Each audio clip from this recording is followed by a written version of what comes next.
Salam alaikum, Azur Fillaoun, bonsoir. J-2, aujourd'hui, vendredi 22 avril, dernier jour de campagne pour les présidentielles françaises, dernier jour de campagne qui prendra fin à minuit avant le silence électoral. Les deux candidats vont jeter aujourd'hui leur dernière force dans la bataille pour tenter de convaincre les hésitants et décider les abstentionnistes potentiels d'aller voter. Cette campagne, si nous la comparons aux précédentes, aura été relativement et très curieusement plate. Hormis l'affaire du crédit contracté en 2015 par Marine Le Pen auprès d'une banque russe proche du pouvoir russe, et non remboursé à ce jour, les deux candidats ont soigneusement évité d'user de certaines révélations de notoriété publique, pourtant, qui auraient emballé très certainement, très fort cette campagne. Chacun de ces deux candidats dispose pourtant, sur l'autre, des dossiers très lourds, voire compromettants, et des arguments massus, mais qui, en fin de compte, n'auront été utilisés ni par l'un, ni par l'autre. Comme si un consensus, tacite ou non, aura été adopté.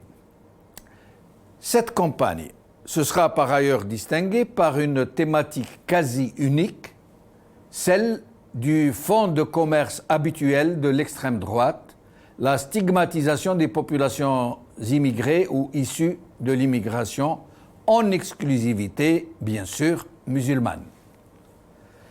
Marine Le Pen aura finalement réussi à donner le tempo, à attirer Macron sur son terrain de prédilection, le seul de toute façon de sa mouvance politique, la stigmatisation, l'agitation des épouvantails de la peur et de la haine identitaire, dans une ambiance sociale qui a été tellement conditionnée sur ces sujets qu'ils en ont été banalisés. Marine Le Pen a ainsi pu jouer sur le velours de l'exécration ordinaire sans paraître, pour autant, plus excessive que n'importe quel autre kidam shooté au racisme et à l'islamophobie ordinaire. À plus forte raison qu'elle a eu la chance de se voir débroussailler le maquis par un Zemmour qui, pendant des années, a réussi quasiment jour après jour, a réussi l'exploit à banaliser dans l'esprit de la société française les thèses les plus racistes et les plus islamophobes qu'on puisse imaginer. Après lui, et avec cette façon très étudiée de modérer ses propos, Marine Le Pen passe désormais pour une politicienne à visage humain, qui a appris à faire la distinction entre islamisme et islam et qui a eu la géniale idée de considérer que si le voile doit être interdit dans l'espace public, cela ne se fera pas pour la kippa juive. Pour dire que les thématiques de l'extrême droite aussi savent se plier à la réelle politique et s'attifer de peau de mouton. Marine Le Pen et avec elle l'extrême droite aura réussi en tout cas à dorer la pilule de sa mouvance, à la rendre moins rébarbative dans une société française chauffée à blanc contre une partie de sa propre composante, contre des catégories sociales les plus pauvres, les plus marginalisées et qui ont toujours servi de défouloir et de catalyseur à faire voter les masses. Emmanuel Macron n'a pas eu d'autre choix que de répondre à la convocation de la thématique qui lui a été imposée, mais aussi, et d'une certaine façon, c'est pain béni pour lui, puisque ça lui permet de ne pas aller dans des sujets économiques qui fâchent et qui pourrait lui être contre-productif. Il est donc allé allègrement chasser sur les brisées de sa rivale et lui aussi a su, avec un certain talent, il faudra le lui reconnaître, tirer profit de l'aubaine, en se ménageant le rôle du gentil face à la méchante dame.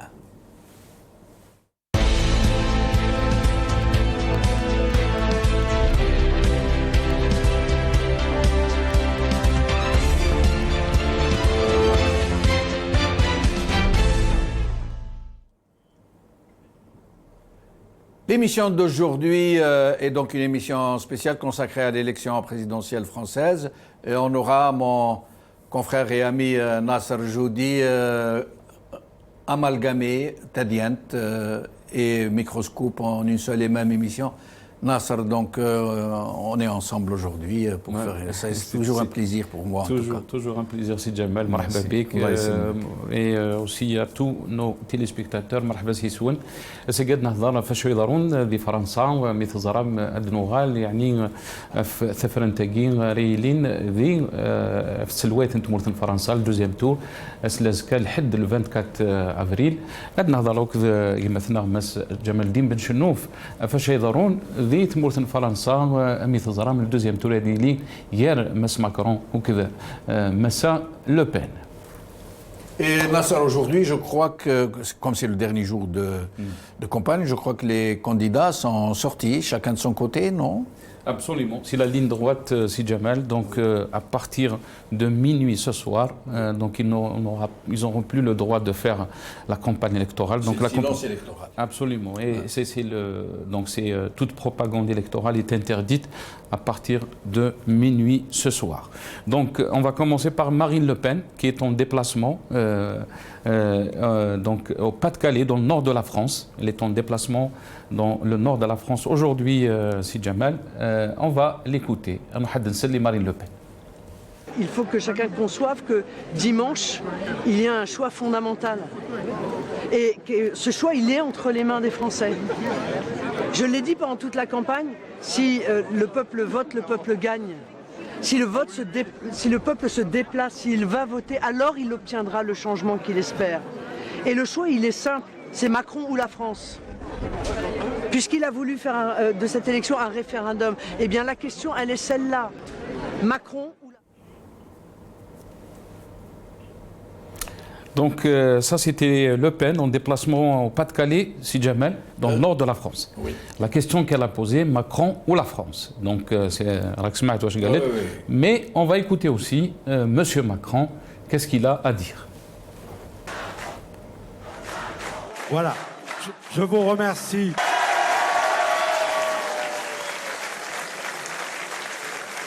Cher Gérard, cher Jean-Claude, des amis de... Je pense que vous devriez être respectueux de la biodiversité et des forêts.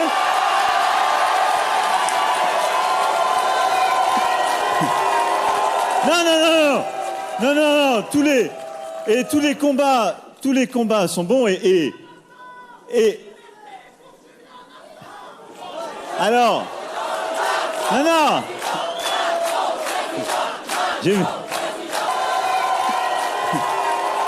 Non. Pour pouvoir, lorsque la crise est arrivée, crise sociale ou celle de la pandémie, eh bien, félicitez-vous d'être dans une démocratie où vous pouvez interpeller un président en fonction et un candidat comme ça, et j'espère que ça pourra continuer, parce que le 24 avril, avec une autre candidate, ce sera un autre choix. Donc ça, c'était Macron qui était en déplacement Jamaldine à Figeac. Figeac, donc c'est dans le Midi-Pyrénées, dans le sud de la France. Donc ça, les images d'aujourd'hui. Et moi, en écoutant M. Macron, je ne peux pas m'empêcher de faire le parallèle avec ce qui se passe chez nous, notre président. Surtout là, il a dit respecter au moins l'écologie et Et- l'environnement. Il parle de quelqu'un qui venait de lui lancer bout de papier. un projectile en papier. En papier. Et il a réagi de cette façon en riant. Alors qu'un Tebboune, vous avez vu, on met une ligne sur les réseaux sociaux. Quand j'ai écouté il la vous vidéo- envoie en prison. Il vous envoie en prison et il dit Tejrih ou la kada. Ouais, vous avez vu, hein, c'est énorme, c'est abyssal. Hein, J'ai fait le parallèle. Absolument. J'ai fait le parallèle en écoutant donc, ce qu'il a déclaré Macron avec la situation dans notre pays. Oui, évidemment. Alors, Nasser, je crois que nous allons commencer à recevoir Sanhaja Akrouf, notre amie, militante politique très active, Hirakis, très connue sur la place Paris. Sanhaja, merci d'être avec nous. Merci à vous, ça fait plaisir de vous entendre. Merci. Sanhaja, alors, cette campagne électorale, comment la qualifieriez-vous? Chaude, plate, agitée? Non, d'abord, elle est plate. Moi, je fais un peu la campagne pour Mélenchon, évidemment. Donc, du coup, quand on est dedans, elle n'est pas plate, hein, du tout. Il y a des débats, il y a des quartiers qu'on a vu se mobiliser, qu'on n'a jamais vu se mobiliser par le passé. Hein. Ça a été quelque chose d'extraordinaire, la mobilisation, notamment de la population issue de l'immigration. C'est quelque chose de très fort, qui a été très important. Ça veut dire que la population issue de l'immigration, elle n'est pas aussi apolitique qu'on veut nous faire croire. Mais Sanhaja, vous êtes en train de nous dire c'est un précédent, parce que d'habitude, les populations issues de l'immigration ne se mobilisent pas, ne votent pas. C'est un précédent. C'est un précédent. Complètement. Oui. Complètement, c'est pour ça que moi je pense, je vais pas tirer sur les comètes, mais en tout cas Mélenchon, il y a à peine un mois, il était à 8% quand même, hein. Arrivé à 22%, c'est clair que les populations issues de l'immigration, ils y sont pour beaucoup, ça c'est certain. Elles ont voté massivement Mélenchon? Beaucoup, bien sûr. D'accord. Bien sûr, quasiment. Même la mosquée de Paris, même toutes les associations, que ce soit de l'immigration, ce qu'on appelle les CQP, c'est-à-dire les quartiers populaires, les associations qui ne sont pas forcément d'accord avec Mélenchon dans l'absolu, mais cette fois-ci, ils ont voulu se positionner clairement pour celui qui, en tout cas sur l'immigration, a été le défenseur, entre parenthèses, de l'immigration. Ça, c'est clair, ça, c'est certain. Sur le deuxième tour, on est sur autre chose. Le problème, c'est que Macron, il serait jamais passé si c'était pas Marine Le Pen, parce que le mandat qui vient de passer n'est pas joyeux. On peut parler de l'Algérie, du comportement de Tebboune en Algérie, mais on n'était pas très loin par rapport aux Gilets jaunes quand même. Hein. Il y a eu quand même de la violence depuis moi en tout cas ça fait plus de 20 ans que je suis en France, je n'ai jamais vu la violence que nous avons subie, nous les Gilets jaunes, au début des manifestations. C'est quelque chose qui a discrédité énormément Macron. Surtout que Macron, il a été quand même, il faut le rappeler, il n'a pas été le candidat de la droite au départ. Il a été quand même le candidat de la gauche molle, de la gauche tout ce qu'on veut, et finalement il est arrivé, et puis après finalement avec un pouvoir plus à droite que, en tout cas très libéral, on est rentré dans une ère de l'ubérisation, c'est-à-dire celui qui travaille plus gagne plus, et on est sur deux mondes complètement différents. Les cols blancs ont pris le pouvoir. Sanhaja Akrouf, désolé de vous avoir interrompu. Merci, marhaba bik Sanhaja, c'est Nasser Djoudi avec vous. Vous avez parlé donc de cette campagne électorale. Qu'est-ce qu'ils pensent aussi, les jeunes issus de l'immigration? Et ça, on va essayer de vous faire écouter quelques passages de ces jeunes. Qu'est-ce qu'ils pensent? Ceux qui ont voté pour Macron, mais aussi quel scénario pour cette deuxième donc deuxième tour de cette élection. On écoute d'abord un jeune de la banlieue qui a voté Macron. Et qu'est-ce qu'il dit? Qui a voté Macron ou Mélenchon? Mélenchon. Mélenchon. Et son sentiment, Jamaldine, comment il voit donc ce deuxième tour. Et Sanaja nous dira ce qu'elle en pense. Mais c'est pour ça que j'ai pas envie de voter au deuxième tour, ça m'intéresse pas du tout. Ah oui, faut pas ça. Parce que moi, dans ma tête, je me suis dit, c'est sûr que si on vote Mélenchon, ça y est, ça va changer. Et vu qu'il n'est pas passé, j'ai perdu tout espoir. Pour moi, ça vaut plus rien. Et j'ai l'impression que la politique, c'est toujours les mêmes. Et c'est rebelote, là. Donc ça, c'était quelqu'un qui a voté pour Mélenchon. Smack Jamal, la politique, c'est toujours les mêmes. Et donc apparemment, il ne va pas voter pour le... Il semble qu'il se dirige vers l'abstention. Est-ce que ça va être le cas de tous ceux qui ont voté Mélenchon ou est-ce qu'ils vont opter pour un vote utile, un vote refuge contre l'extrême droite, s'entend? Je pense qu'il va y avoir 50-50, quoi. 50% qui vont quand même être dans le vote blanc, pas l'abstention, c'est différent.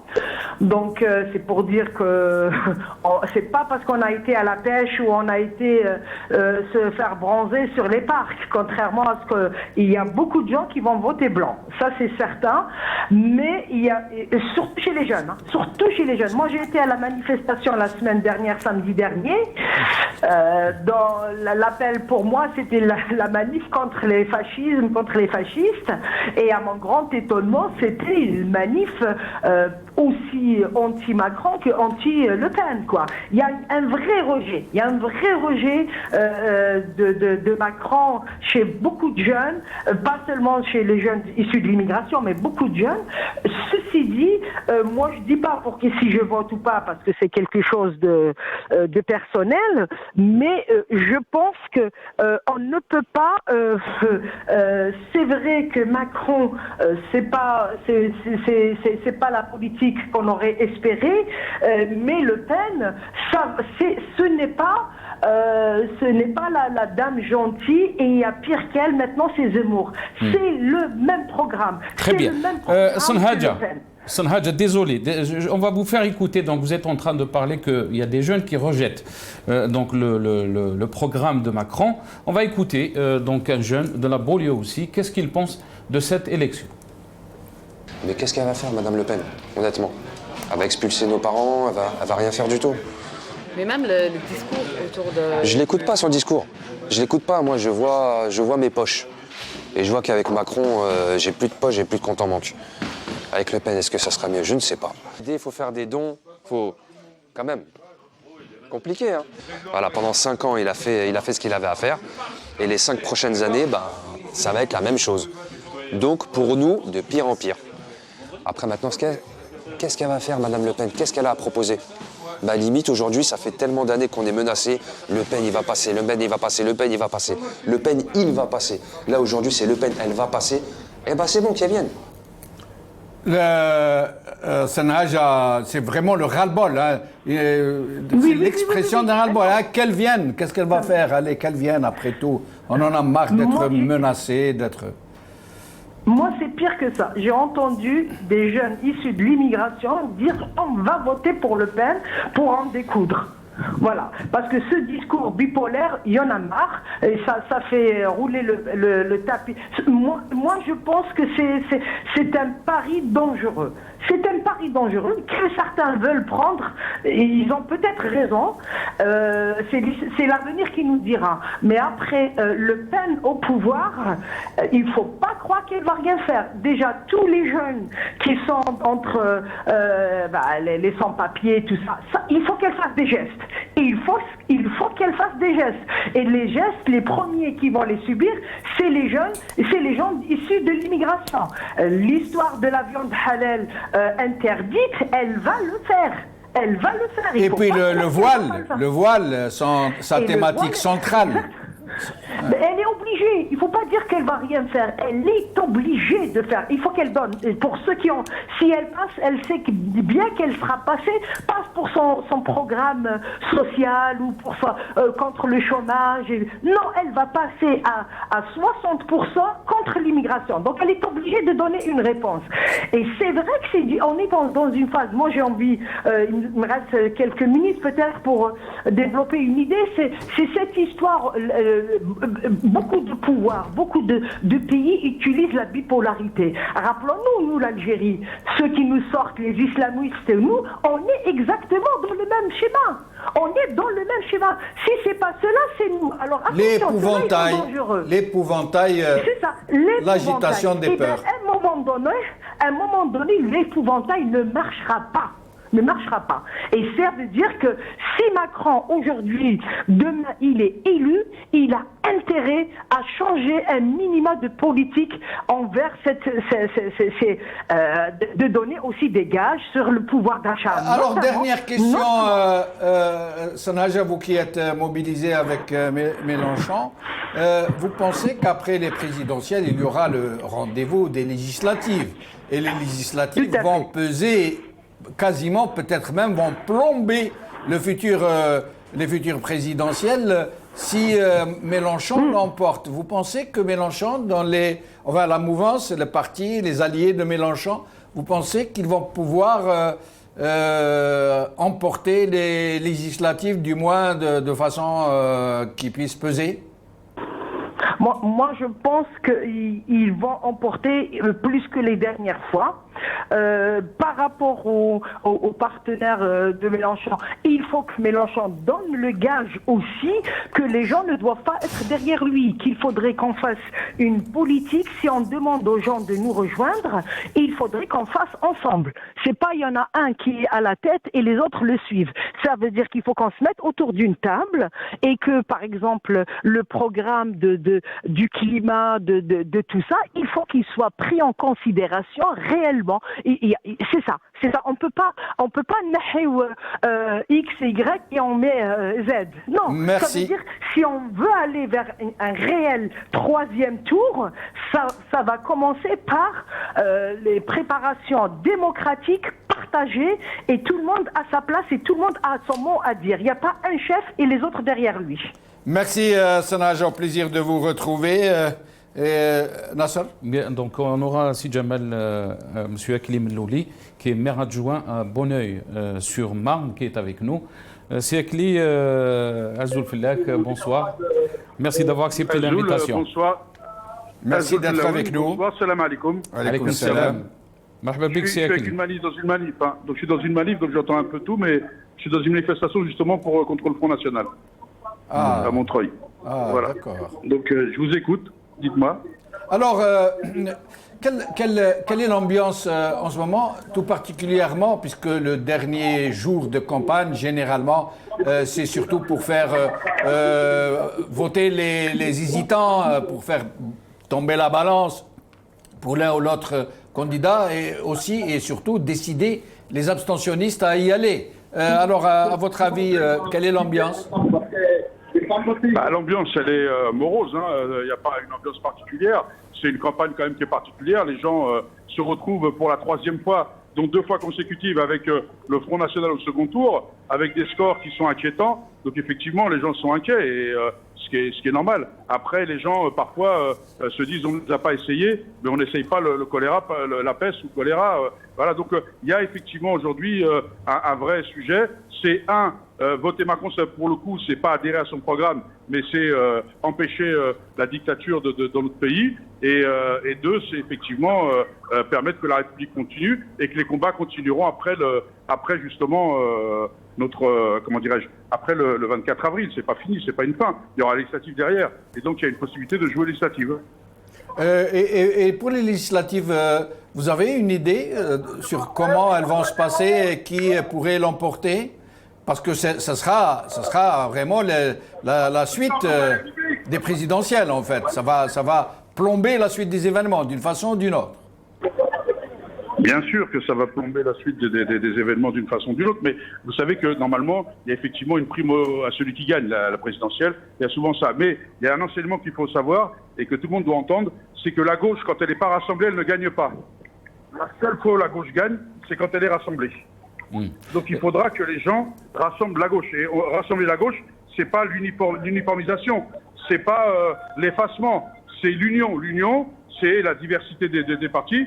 C'est autour d'un programme. Est-ce qu'il est voilà, il y a un certain nombre de facteurs. Mais je le redis, la gauche, quand elle est divisée, n'a jamais gagné les élections. On l'aura vérifié au premier tour. Si elle était rassemblée, Mélenchon serait au deuxième tour. Alors, c'est pas mécanique, si vous voulez. Là, on parle sur les territoires, les gens qui vont voter. En fait, si vous voulez, par exemple, pour ce qui concerne le Parti socialiste ou les Verts, je pense que ceux qui avaient voulu voter Mélenchon par utile l'avaient déjà fait. C'est pour ça qu'on voit des scores faibles. Mais et je suis pas sûr que s'ils avaient retiré les candidats, les voix auraient été sur Mélenchon, elles auraient pu aller sur Macron. Vous voyez, c'est pas mécanique les choses. Après, oui, mais c'était sur un mouchoir de poche. Il lui manquait quelques voix. Ça va, il aurait manqué. Mais si la mobilisation aurait été plus forte, il n'aurait pas manqué de voix. Vous voyez, on peut refaire le match. Sauf que les gens, avant, ils ne pouvaient pas deviner les choses. Après, il y a aussi des désaccords profonds entre eux. Et ça, il faut qu'ils les balayent. On ne peut pas dire à quelqu'un, vous venez sur mon programme et vous effacez. Ça marche pas comme ça. Et donc, à un moment donné, ou alors on fait du bon sentiment. Moi, je veux bien que les gens soient déçus. Moi, le premier, j'aurais préféré un président de gauche. Mais à un moment donné, il faut aussi comprendre les mécaniques, les enjeux, les programmes, les divergences qu'il peut y avoir. Mais ça, on aurait pu le réussir. Si en 2017, quand il est en tête, il aurait appelé au rassemblement de gauche, au lieu de partir tout seul, chacun de son côté aux législatives, eh bien on aurait pu, dès 2017, construire l'alternative de 2022. Et donc là, en 2022, il faut absolument que cette alternative, on puisse la construire. Il ne faut pas qu'on refasse les mêmes erreurs que 2017. Il faut que cette alternative de 2022 se fasse. Et donc c'est la responsabilité de celui qui arrive en tête de créer les conditions de l'union.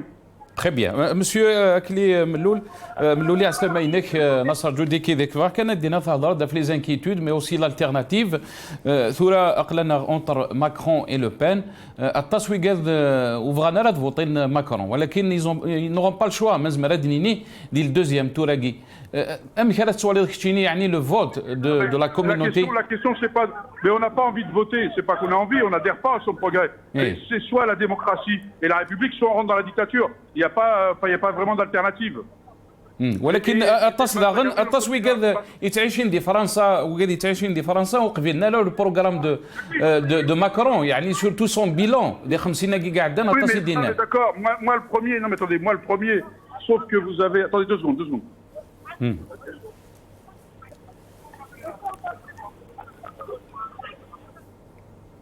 Monsieur Mellouli, il est dans une manif. Oui, excusez-moi, on ne vous demande pas de voter pour un bilan, on leur demande de voter pour la démocratie. C'est pas la même chose.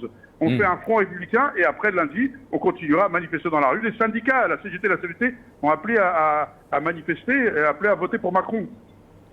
يعني السؤال كشيني باللي لا كوميونيتي دي تمورتن فرنسا يغربن يتعيشن ديالنا ils seront mobilisés باش فوتين ماكرون على حسب رايي. Oui, il y a toujours des gens qui ne le seront pas. Moi, je ne peux pas mettre à la place des gens. Mais globalement, les gens vont voter pour la démocratie. Après, qu'il y ait des personnes qui tergiversent et tout ça, vous savez, si je lui dis à quelqu'un en ce moment, on est en train de dire à des gens, évitez de vous jeter du pont parce qu'il n'y a pas de route, et les gens vont quand même se jeter, mais quand ils seront en bas, ce sera trop tard. Donc, c'est l'enjeu aujourd'hui.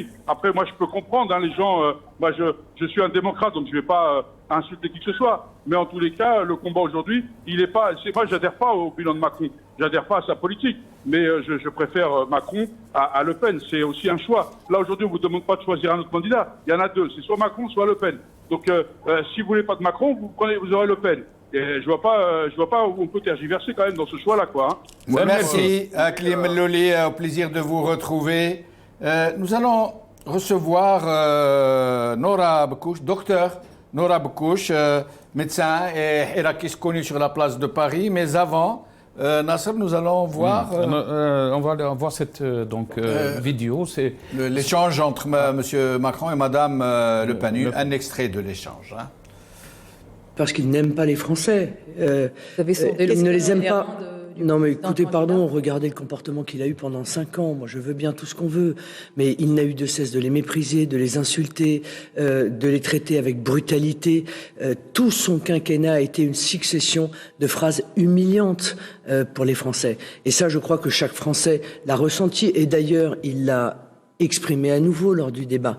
Cette arrogance qui n'a échappé absolument à personne. Complicité passée avec le Kremlin, l'ombre de l'ancien chancelier Schröder. Elle a réussi à avancer masquée en poussant d'autres problèmes. Et elle se nourrit aussi de ce que nous n'avons pas réussi à faire. Oui.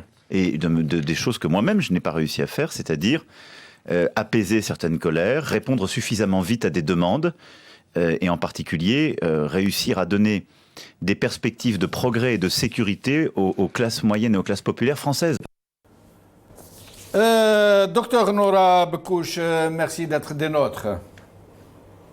Merci Jamel, bonsoir. Bonsoir. Bonsoir Nassam. Bonsoir docteur. Marhaba bik. Azul fillah. Bonsoir Nassam, merci beaucoup. J'ai un peu la voix, j'ai une dysphonie, donc je vais faire de mon mieux. On vous entend très bien.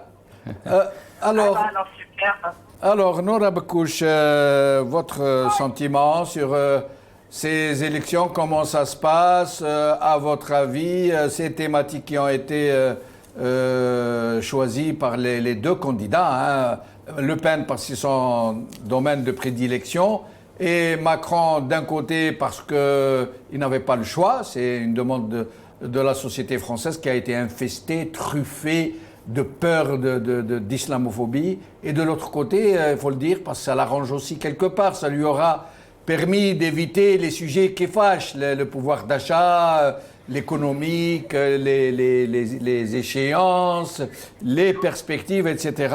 Alors, Nora Bekouche, qu'est-ce que vous en avez pensé? Oui, le lendemain du vote, ou même à partir de 20h, une grande déception, et après aussi une grande frustration, certes, parce que face à Le Pen, que tout le monde connaît, son cheval de bataille, elle tape sur l'immigration et tout, mais néanmoins aussi, on sort d'un quinquennat de Macron désastreux. On a vécu 5 ans horribles, donc franchement, c'est le choix entre la peste et le choléra. Moi, vous me posez la question, je ne pourrais pas choisir, voilà, c'est pas possible, ni l'un ni l'autre. Le Pen, c'est contre mes principes, et Macron, de par sa gestion, on me parle, là j'ai écouté le maire qui disait, oui, on appelle les gens à voter pour la démocratie, pas contre la dictature, mais est-ce que Macron a agi en démocrate pendant 5 ans?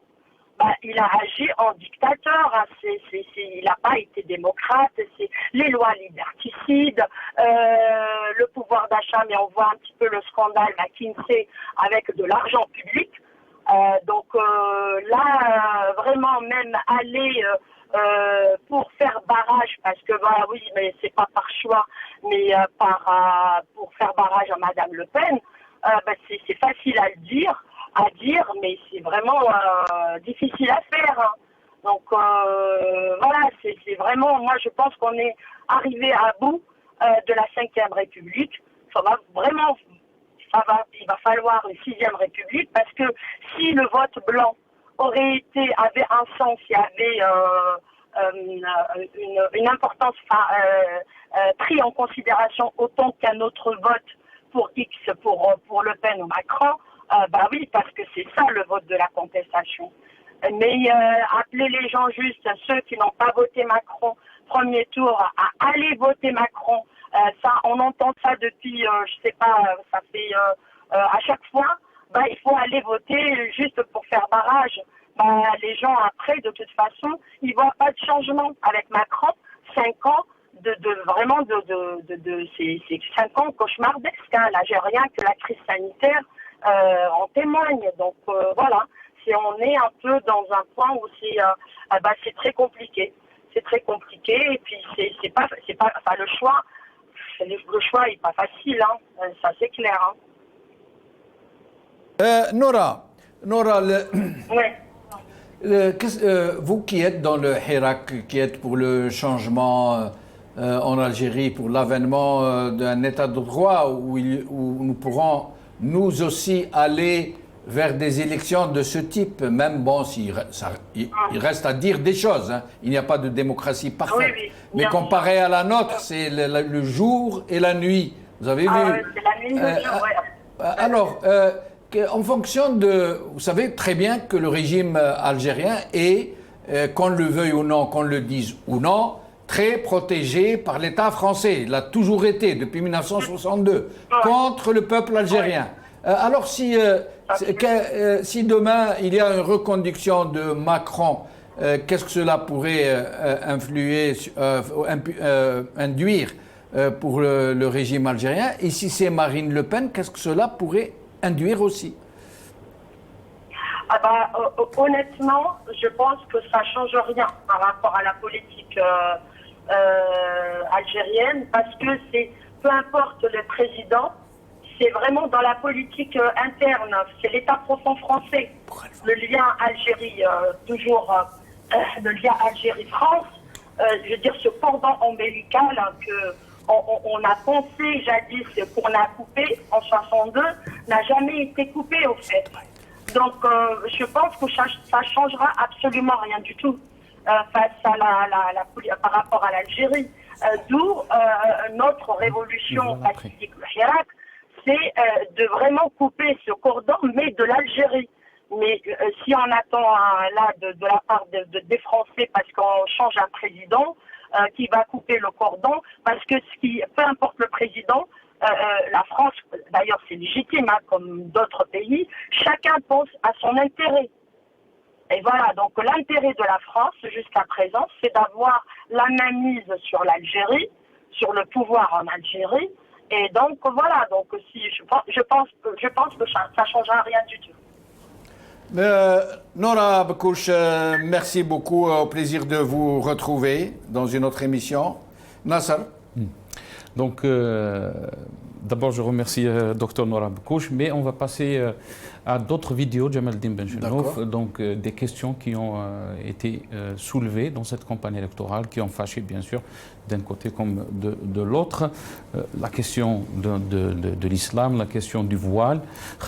On va écouter Le Pen, qu'est-ce qu'elle a dit, mais aussi la réponse de Macron. Sur le voile, hein? Sur le voile après. On va juste écouter donc par rapport à cette loi qu'elle veut imposer Le Pen. C'est elle est élue présidente, donc elle veut donc interdire le voile, mais aussi sur la question islamique en général. On va écouter Le Pen après Macron. Je considère que le voile islamiste est un marqueur de cette idéologie totalitaire. Par conséquent, je souhaite en libérer sur le territoire national l'ensemble des femmes. Je l'ai rappelé ce matin, la réalité des quartiers qui sont soumis à la pression des islamistes, c'est que la pression, évidemment, s'effectue sur les femmes qui n'en portent pas, isole les femmes qui n'en portent pas, et à partir de ce moment-là, il s'agit d'un effondrement d'une grande liberté pour les femmes, qui est en fait la liberté de choix. Nasser, moi j'ai profité pour répondre, parce que moi-même je vis en France, dans un quartier mixte où il y a beaucoup des nôtres, de musulmans, d'Africains, de Tunisiens, de Marocains, d'Algériens, de Turcs. Alors je vis dans ce quartier depuis longtemps, je connais un peu tout le monde, mais très franchement, je n'ai jamais vu ce qu'elle est en train de décrire. Peut-être qu'il y a des cas extrêmes, hein, de gens qui imposent à leurs filles ou à leurs épouses ou à leurs sœurs de porter le voile d'une façon ou d'une autre, par la pression, par familiale. Peut-être ça existe. Mais moi, je n'en ai jamais vu. Pas un seul cas. Moi-même, mon épouse, elle ne porte pas le voile. Elle est dans ces quartiers. Il y a beaucoup de voisines qui ne portent pas de voile. Je n'ai jamais vu des islamistes là, méchants, avec un poignard entre les dents, en train d'essayer de faire porter le voile aux filles qui passent. Et puis en plus, elles s'habillent d'une façon très très moderne, hein, si on peut l'appeler comme ça. Des collants, des mini-jupes.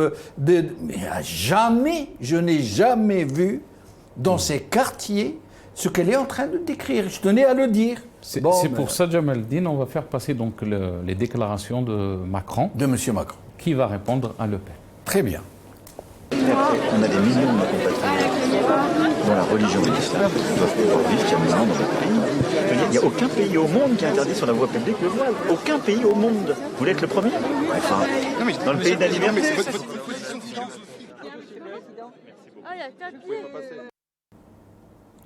Et c'est vrai que dans l'échange qu'ils ont eu dans le duel, il lui a dit aussi clairement, mais Madame Le Pen, vous voulez être le seul pays au monde qui interdit le voile. Et puis c'était en déplacement, il le dit dans le pays de la liberté. On serait le premier pays à interdire le voile dans l'espace public. Et le plus curieux, c'est qu'aussi, pour ce qui est de... Avant, elle disait, je veux interdire tous les signes religieux.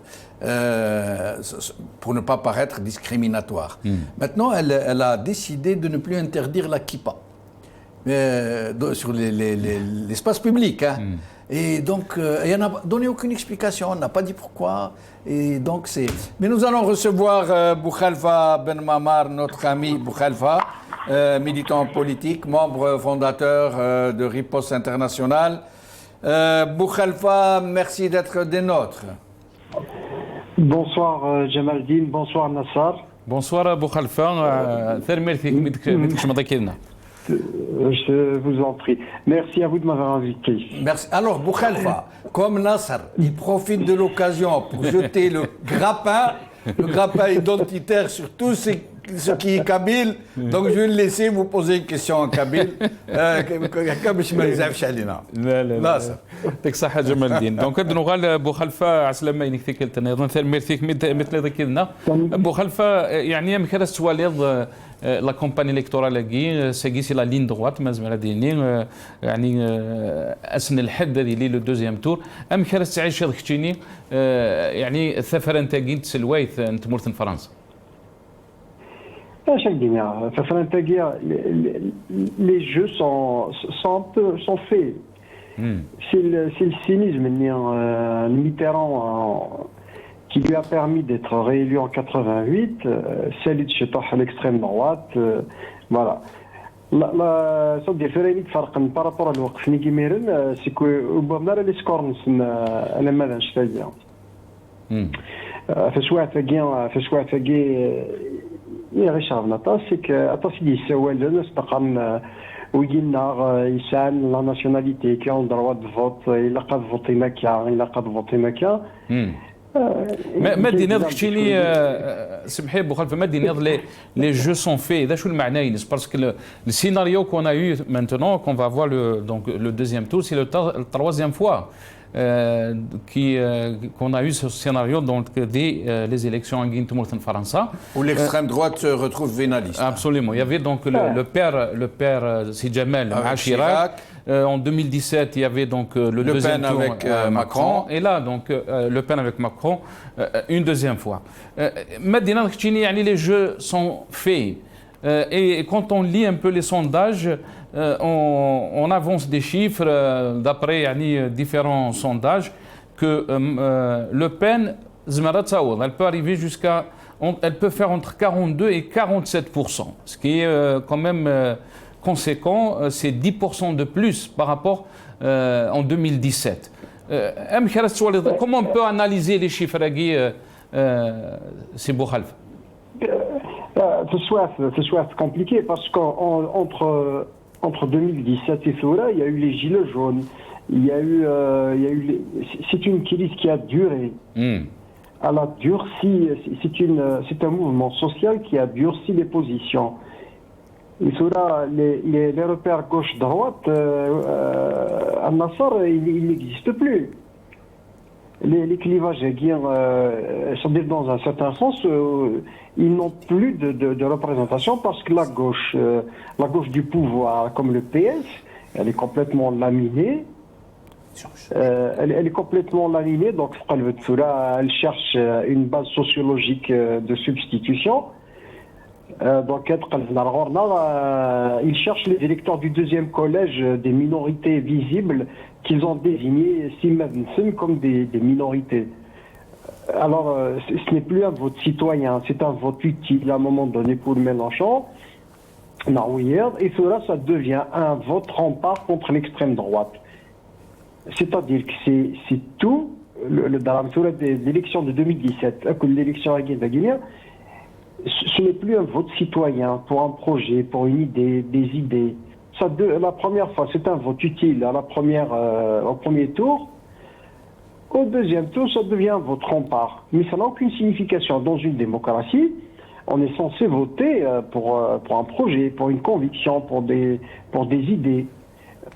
Mais justement, Boukhalifa, oui, non seulement donc la thématique centrale de ces élections aura été celle de l'extrême droite, qui a réussi à attirer sur son terrain de prédilection tous les autres candidats, puis le candidat Macron au deuxième tour. Mais plus que ça, après ce qu'a fait subir l'ex-candidat Zemmour à l'opinion publique française pendant des années, jour après jour, dans les plus grandes chaînes de télé de France, dans les plus grands journaux. Public. Justement, exactement, dans l'espace public. Alors, il a réussi à banaliser les thèses et le discours d'extrême droite au point où tous les candidats sont-ils obligés un peu d'y aller, un peu du leur, mais aussi et surtout au point où cela a humanisé Marine Le Pen d'une façon absolument incroyable. À croire avec du recul qu'il y a eu un jeu de rôle. Ça veut dire où le rôle de Zemmour était un peu d'humaniser l'image de Marine Le Pen qui aujourd'hui passe très bien, y compris au sein de tranches de la population, de catégories sociales qui ne l'appréciaient pas beaucoup, pour dire que Marine Le Pen passe, y compris, même si c'est dans des proportions très faibles, dans la communauté musulmane elle-même. Boukhalifa, comment pourriez-vous expliquer cette banalisation d'un côté des thèses de l'extrême droite et cette hyper-diabolisation des sociétés parmi les plus marginalisées, les plus fragilisées, les plus pauvres de la société française? En fait, il faudra revenir à des repères historiques. Il y a eu l'extrême... Bon, les thèses développées par Éric Zemmour, elles sont beaucoup plus structurées parce qu'il fait référence à Maurras. Ce qui est important, c'est-à-dire qu'il assoit ses fondements idéologiques qui sont beaucoup plus assis que ceux de Marine Le Pen. Marine Le Pen, elle a hérité un peu de la rhétorique de son père. Mais Éric Zemmour, il a développé tout ce substrat maurassien. Donc la première phase historique, juste pour faire un peu court, avant la Deuxième Guerre mondiale, donc l'extrême droite était foncièrement collaborationniste. Au sortir de la Deuxième Guerre mondiale, elle s'est recomposée parce qu'il n'y a pas eu un travail sur l'histoire, sur la mémoire en France. Tout le monde était résistant, tout le monde était du bon côté, voilà. Et elle s'est retrouvée à l'occasion de la décolonisation. Donc il ne faut pas oublier que l'essentiel de l'électorat de Jean-Marie Le Pen et l'assise sociale qu'il avait eue, c'était tous ces rapatriés d'Algérie, c'était tous ces anciens de l'Algérie française qui se revendiquaient ouvertement de l'OAS. Donc il y avait la tête de Turc, et pendant les années 60, 70, 80 et 90, jusqu'au début des années 2000, donc c'était tout ce reliquat sociologique. Il y a eu un renouvellement maintenant, il y a eu un renouvellement à la faveur bien sûr, parce qu'il y a des générations qui prennent le relais. les électeurs, les nouveaux électeurs de Marine Le Pen sont certes beaucoup plus jeunes. Et ce qu'il ne faut pas oublier, c'est qu'il y a eu, pendant qu'il y a eu toute cette campagne islamophobe, on a perdu de vue tous ces mouvements d'extrême droite qui ont repilulé en Europe, tous ces néo-nazis, à l'abri de la droite traditionnelle. Et le problème, c'est qu'en France, les territoires où on votait souvent à gauche depuis des générations et des générations ont basculé complètement.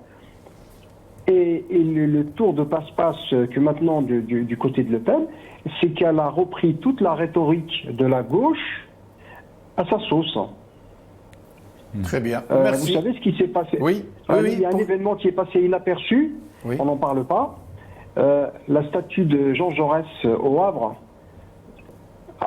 on a décapité la tête de Jean Jaurès. Oh là là. Alors, c'est-à-dire que, voilà, donc on peut pas remettre la poussière dans le tapis dans ce pays. Si on ne voit pas les problèmes réels et profonds de ce pays, il faut pas demander aux gens de réagir en communauté et en les stigmatisant à la base d'être des communautaristes.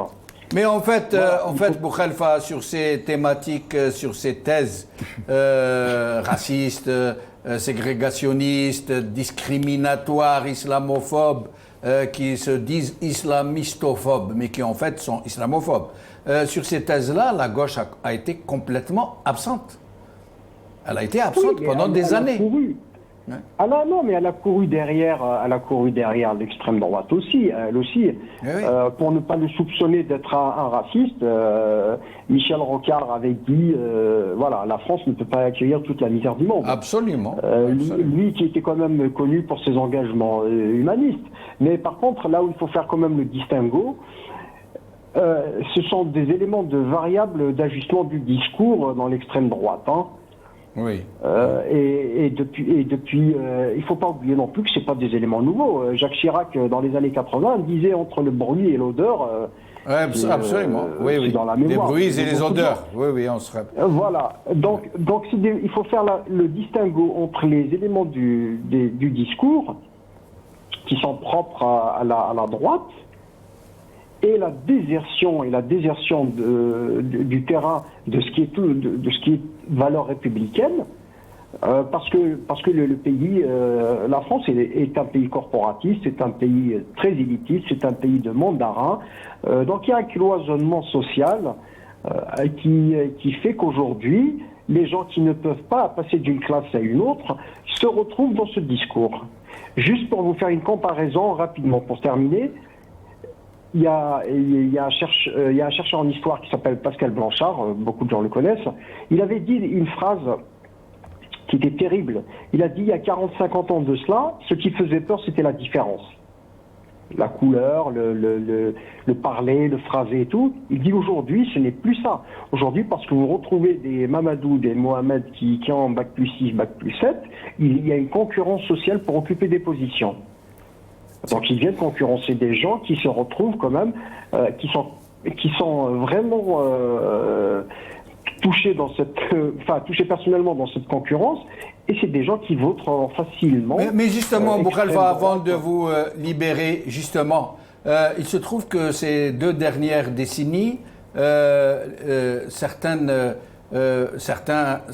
représentants de ces communautés, appelons-les comme ça, ou de ces strates sociales, ou de ces couches sociales, ou de ces catégories sociales d'origine musulmane, d'origine nord-africaine, beaucoup sont devenus des élites en France, ont accédé aux classes moyennes supérieures, à des postes absolument extraordinaires, inimaginables, inespérés. Il y a quelques années, dans la médecine, dans le journalisme, dans les affaires, dans la politique, sauf que ils n'ont pas réussi à créer un quelconque lobby qui soit, un quelconque groupe d'influence qui soit, un peu comme si leur seul souci est de se détacher justement, de se dépêtrer de leur communauté d'origine. Oui, alors, mais justement, il y a un double discours pendant des années. On a incité les gens à sortir de l'entre-soi. Maintenant, le discours inverse est en train de cantonner les gens à rester entre soi. Par contre, le propre de la réussite du réflexe communautaire, on n'est plus dans la communauté, on est dans la diaspora. Nous, par exemple, pour parler de nous, nous ne sommes pas une diaspora parce que nous n'avons pas une once d'une construction ou d'une esquisse d'une construction de type diasporique. Le Hirak, si, quand même, Boukhalifa, d'une certaine manière. Enfin, c'est un débat qui nous agite et qui nous agite en profondeur. Je pense que non, la diaspora aujourd'hui, la communauté diasporique répond à d'autres critères que nous n'avons pas encore. Nous ne les avons pas encore parce que je pense qu'il faudra encore peut-être 4 ou 5 générations pour que ça se construise, parce qu'il faut des expériences. Ça ne se construit qu'avec des expériences. Bon. Merci Boukhalifa. Merci. Pardonnez-moi de vous interrompre. Merci beaucoup. Alors, au plaisir, Boukhalifa. Avec nous, Sadr Sellem, universitaire, historien. Sadr Sellem, merci d'être des nôtres. Sadr Sellem. Oui. Merci d'être avec nous, Sadr. C'est moi qui vous remercie de votre invitation. Alors, Sadr. Je n'ai pas suivi le début. Très bien, merci. Tant mieux alors. Sadr, vous êtes un historien très connu en Algérie, mais en France aussi. Mais moi, qui vous connais personnellement et qui a eu le plaisir d'avoir des discussions avec vous, notamment sur la communauté musulmane ou d'origine musulmane, maghrébine tout particulièrement. Quel est votre ressenti sur cette campagne électorale, sur les thématiques qui l'ont fondée, qui l'ont portée? Qu'est-ce que vous en pensez et quelle va être la situation globale selon vous durant les élections et après? Question bateau pour vous permettre de vous exprimer dans le sens où vous voulez. Oui, sans remonter très loin dans le temps, il suffit de penser au mandat de Sarkozy. À partir du mandat de Sarkozy, quand il y a eu la crise de 2008, dont la gravité a été dissimulée volontairement, Sarkozy était persuadé de ne pas avoir un bilan économique qui aurait suffi à le faire réélire.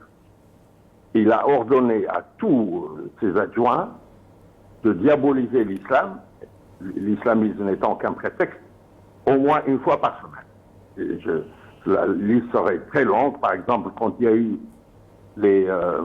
la votation suisse des minarets en Suisse, ça ne concerne pas la France. Or, Sarkozy a publié une tribune à la une du Monde, parce qu'il a participé à la campagne de diabolisation de l'islam. Pourquoi? Parce que les sondeurs là, qui payaient des deniers de l'Élysée lui ont démontré qu'il y a un vote sécuritaire et islamophobe. Et tout homme politique persuadé de ne pas avoir un bon bilan, et aucun président depuis cette période n'a le bilan qu'il espère, pense à cette réserve de voix. Alors, Sarkozy a été relayé par Valls, et le quinquennat qui se termine n'a pas fait exception. Il suffit de revenir à toutes les campagnes de diabolisation de l'islam pour des problèmes tout à fait artificiels, malgré la mise en garde de Macron qui a dit qu'il ne faut pas hystériser les débats sur l'islam. Il faut reconnaître que sur ce plan-là, ça a été des paroles verbales. Puisque ces derniers temps, les gens qui veulent interdire le foulard, ce n'est pas seulement Marine Le Pen. Du côté des marcheurs aussi, il y a des gens qui veulent vraiment une sorte d'éradication de l'islam. Donc il y a ce courant islamophobe, hostile aux étrangers et sécuritaire, qui constitue une réserve de voix, et n'importe quel candidat en difficulté a recours à cette réserve. Ça, c'est une donnée permanente. Mais maintenant, il y a les lois. Les musulmans, à chaque fois qu'on en parle, on les somme de respecter les lois de la République. Et la dernière loi concernant seulement les musulmans, mais on n'a pas osé citer leur nom, qui s'appelle la loi séparatisme, son article 37, je crois, interdit toute réunion électorale dans un lieu de culte, que ce soit une mosquée, une synagogue, une église, une chapelle, etc. Mais justement, Sadr Sellem, vous faites bien de l'évoquer, puisque d'abord, M. Macron, on apprend aujourd'hui qu'il vient de décliner, et il a décliné l'invitation de l'Iftar à la mosquée de Paris. Alors, justement, expliquez-nous d'abord cette contradiction avec la loi sur le séparatisme, une contradiction flagrante, mais aussi sur les principes de la laïcité. Habituellement, les autorités françaises, elles réagissent au quart de tour pour ce qui est de la transgression des principes de laïcité pour un simple port du voile, pour une assistante sociale, pour une accompagnatrice d'élèves à l'école, réagissent au quart de tour. Alors que là, la mosquée de Paris lance une consigne de vote en faveur d'un candidat contre un autre, tous les deux étant des candidats de la République française, et pas la moindre réaction. D'abord, la mosquée de Paris qui outrepasse, qui transgresse les lois de la République, et de l'autre côté, une République qui ne réagit pas, elle qui nous avait habitués à réagir de façon très épidermique. Non, la République était présente. À l'Iftar du 19, il y avait Castaner, un ancien ministre de l'Intérieur, avec que le mot laïcité à la bouche.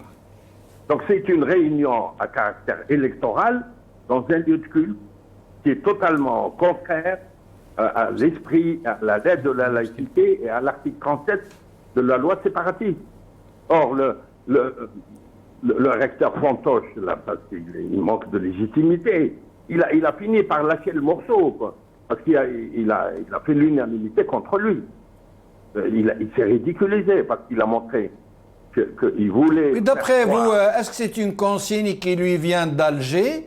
Est-ce que c'est une initiative du groupe de la mosquée de Paris, de ce lobby qui a fait main basse sur la mosquée de Paris et qui use de toutes ses prérogatives? La mosquée de Paris a des soutiens parmi les débris de la Aïsaba qui ont encore de l'influence. Et ça, on peut consacrer toute une émission pour donner les détails. Parce qu'on vient de nous dire que plusieurs télévisions algériennes ont reçu l'ordre de transmettre la prière du vendredi d'aujourd'hui. C'est le cas aujourd'hui. Ils ont transmis en direct la prière du vendredi aujourd'hui, le 1TV. Et tout le monde aura compris que ça rentre justement dans ce cadre du soutien à Macron. Il y a un courant qui soutient cette bande de la mosquée de Paris et en réaction à la nomination du recteur de la grande mosquée d'Alger qui a rang de ministre. Normalement, c'est la grande mosquée d'Alger qui doit retransmettre sa prière. Non, ce sont les gens qui sont opposés à la promotion de ce recteur parce qu'il a eu le rang de ministre à défaut d'avoir changé le ministre des cultes actuels. Donc il y a des petites luttes de clans et ces gens sans religion parce que le recteur ne sait pas prier. Le recteur de la mosquée de Paris appartient à cette catégorie de responsables religieux incapables de diriger eux-mêmes la prière et peut-être même incapables... Mais la charge de recteur n'est pas une charge religieuse, il faut le préciser. C'est une charge administrative. On peut être recteur de la mosquée de Paris sans pour autant faire la prière. Qu'est-ce que ça veut dire une charge administrative ça, de gestionnaire. Le Cheikh Al-Abbas était recteur. Il faisait le dars sans note, il faisait la khutba, il dirigeait la prière. Il peut le faire, mais il peut ne pas le faire. Il peut le faire comme il peut ne pas le faire. Non, parce qu'il méprise les musulmans. Il vaut mieux avoir à la tête d'une mosquée quelqu'un qui connaît la religion. On en a deux maintenant qui posent problème. C'est Kamal Khabtan qui est depuis 30 ans à Lyon et qui a appris à prier juste pour recevoir les ministres et qui ne sait pas diriger la prière, et l'actuel Fontoche de la mosquée de Paris. Ça pose un problème de légitimité. Et quand on nous dit, qu'est-ce que c'est qu'une administration de la mosquée? Justement, le recteur de la mosquée, quand pour réagir au tollé qu'il a provoqué le 19, il a dit « La mosquée de Paris a toujours été une institution politique ». Pour une fois, il dit la vérité. Revenons, Sadr, si vous le permettez, à l'élection. Non, il faut sous-titrer. Oui. Monsieur le recteur Fantoche reconnaît, quand il dit que c'est une institution politique, il veut dire une institution para-policière, qui fait du mouchardage depuis 92. Mais j'entends bien, Sadr Silem, ça mériterait toute une émission sur cette thématique, parce que c'est vrai qu'il y a quelque part de l'avis de nombreux musulmans de France une prise d'otage du culte musulman par une coterie dont on ne sait pas grand-chose, dont on ne sait pas comment elle fonctionne, mais qui fonctionne très souvent, je m'expose à la possibilité d'un procès, mais qui fonctionne bien souvent sur des considérations un peu mafiocrates. Mais il y a des gens qui sont financés par les caisses noires de la mosquée de Paris. Sadr Silem, nous en avons parlé. Maintenant, j'aimerais que nous revenions à l'élection présidentielle d'une façon générale. On a parlé de cet aspect de la mosquée de Paris qui s'est engagée à appeler les musulmans de France à voter pour Macron, encore qu'elle ne dispose pas de cette influence qu'elle prétend avoir. Peut-être même qu'elle est contre-productive. Non, il faut rappeler que la mosquée de Paris et son recteur ont reçu pour le premier tour Madame Anne Hidalgo, qui n'a pas dépassé 2%. Voilà, et c'est dire, c'est dire le peu d'influence qu'elle a finalement, la mosquée de Paris. On a 7 électeurs musulmans sur 10 qui ont voté Mélenchon. Est-ce qu'ils vont écouter le bavardage et le charabia du recteur de la mosquée, dont on connaît le manque de légitimité religieuse? Lui-même, quand il a payé un journal en arabe à Alger pour publier 2 pages de propagande, le journaliste lui a dit « Mais vous ne connaissez pas bien l'arabe au comité de sa mère ». Il a dit « Mais moi, je suis un homme politique », il lui a dit. Sadr Silem, il vous reste à peu près 2 minutes. Si vous pouviez revenir sur cet aspect de la présidentielle française, des enjeux qu'elle représente pour la communauté algérienne notamment, mais pas seulement, de la communauté maghrébine, de la communauté musulmane. Il y a 10 millions de musulmans, il ne faut pas être nombriliste. Absolument. Rien. Oui. Alors, votre avis en moins de 2 minutes, s'il vous plaît. Oui, mais vous savez, quand Macron a été dans le 93 hier, il a eu des gens qui ont répondu franchement, nous avons le choix entre la peste et le choléra. Et lui, très flegmatique, il continue à débattre avec eux parce qu'il ne désespère pas de convaincre qu'il n'est ni la peste ni le choléra. Et pour ce qui concerne les électeurs musulmans, ils sont suffisamment instruits. Ils ont une culture politique supérieure à celle de tous les recteurs qui ne savent pas diriger la prière. Et toutes ces gesticulations, c'est destiné à nouer des contacts avec les hommes politiques en espérant faire oublier l'absence totale de légitimité religieuse. Et donc, si vous voulez, le problème, les côtés diplomatiques au débat des 2 tours n'a pas été du tout évoqué. L'Afrique, on l'a effleuré par quelques phrases. Le français ne se détermine plus en fonction des enjeux extérieurs, malgré la guerre en Ukraine. Vous avez des problèmes intérieurs. Tout à l'heure, l'intervenant nous parlait de Maurras, des héritiers de l'Ouest, mais le Rassemblement national, c'est le plus grand parti ouvrier de France. Depuis le dégringolade des partis de gauche, vous avez beaucoup d'ouvriers qui votent pour le Rassemblement national.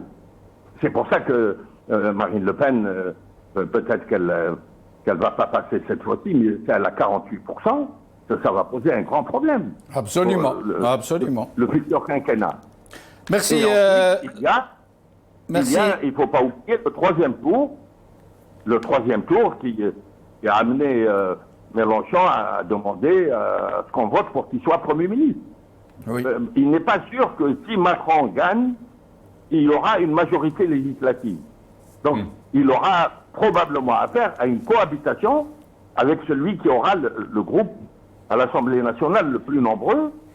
Et si les autres micro-formations de gauche arrêtent de saboter Mélenchon, il risque d'être le chef de file d'une majorité législative qui peut l'amener à Matignon.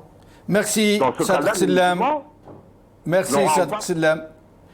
Poursuivez, finissez votre phrase, pardon. Si Mélenchon arrive à Matignon, les musulmans sortiront de la peur et de la réserve qu'il aurait imposée depuis les discours de Zemmour. Et il ne faut pas oublier que Zemmour était encouragé par beaucoup d'hommes politiques qui avaient intérêt à qu'il y ait ce discours qui leur prépare la voie. Merci, Sadr. Que Marion Maréchal a dîné avec un conseiller de l'Élysée il y a un an et demi. Oui. Et ça a été le début de la négociation pour le soutien de Zemmour. Il y aura beaucoup d'études à faire sur le rôle qu'a joué Zemmour pour des gens qui apparemment étaient contre lui. Merci, Sadr Sellam, en espérant toutefois à réfléchir à votre thèse d'un gouvernement Mélenchon, que les deux, M. Mélenchon et M. Macron, soient un tant soit peu accommodables, j'allais dire.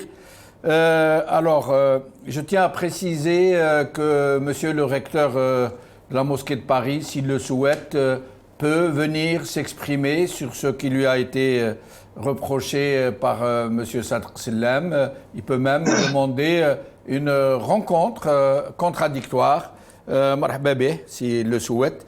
Alors, Nasser. Une question qui a été donc relevée par Sadr Sellam, qui est très intéressante à Jamal Din. Oui. Il a parlé du troisième tour législatif, et on peut aller à des scénarios vraiment très intéressants, parce que le score de Mélenchon à Jamal Din, il dépasse les 20%.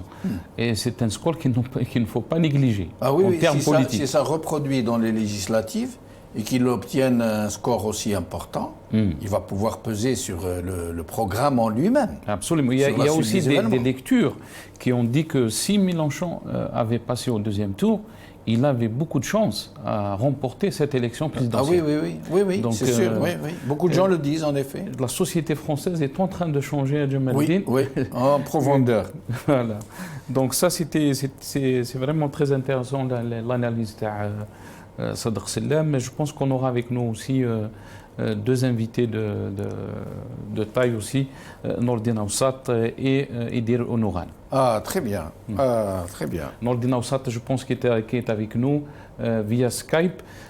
سي نوردين عسلامة مرحبا بك السلام عليكم الزول فلاك عسلامة عليك سي نوردين اهلا بك يا نوردين Merci wa alaikum salam, merci pour l'invitation. Salam à Si Jamal Din aussi. Alaikum salam, Ramadan Karim.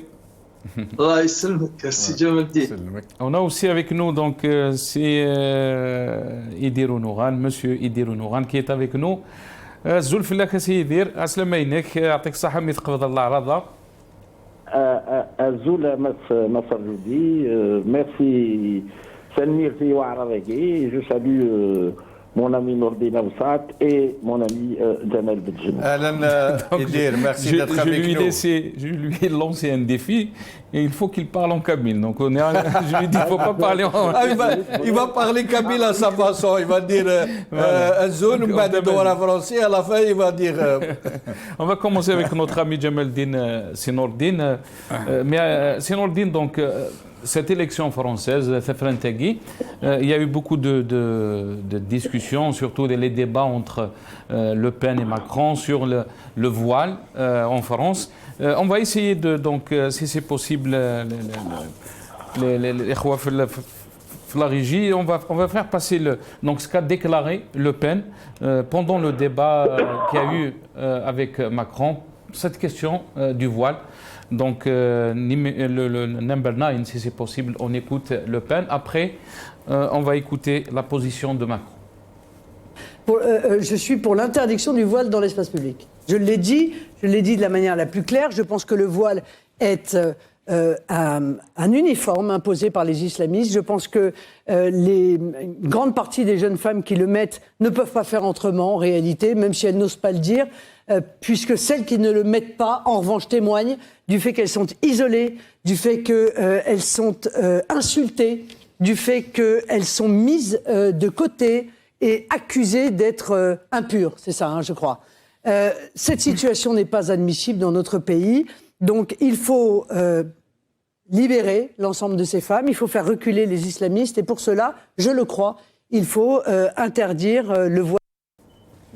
Il faut interdire le voile. Donc, nous allons écouter Macron. On va écouter Macron, la réponse de Macron. On va donner la parole à Nordine Aoussat. Macron, donc, qu'est-ce qu'il a répondu à Madame Le Pen? D'abord. Et je l'ai retrouvé. Donc, oui, effectivement, quand bien même ça serait une loi, ça ne dépasse pas le stade de projet.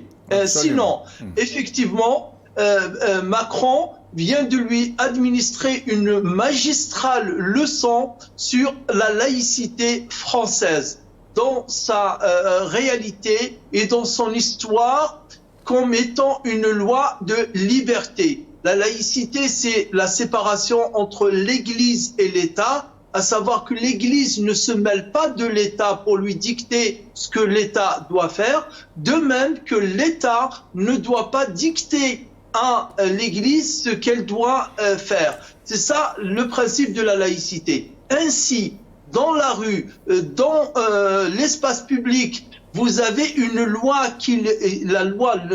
l'article 2 de la loi du 9 décembre 1905 qui dit que le citoyen, tout citoyen, a le droit d'exprimer individuellement et collectivement en toute liberté son appartenance religieuse. Et c'est pour cette raison que Marine Le Pen, maligne et idéologue qu'elle est, elle dit que ce n'est pas un signe religieux, c'est un signe islamiste. Mais c'est pas à elle de dire qu'est-ce qui relève de l'islam et qu'est-ce qui relève de l'islamisme au sens, disons, académique. Voilà. Donc, c'est une, comment dirais-je, proposition qui est anti-laïque, anti-constitution française et anti-tradition française et aussi tout ce qui se fait et se pratique dans le monde occidental d'une manière générale. Il n'y a aucun pays au monde qui a interdit le port du voile dans l'espace public. C'est Nordine, on va essayer d'écouter cette donc citoyenne française. On peut dire aussi elle est une convertie à l'islam. Elle est française, donc on va l'écouter. Elle s'appelle Lisa Troidec. On va l'écouter ce qu'elle va dire. Bonjour, je m'appelle Lisa Troidec, j'ai 28 ans et je suis directrice de crèche.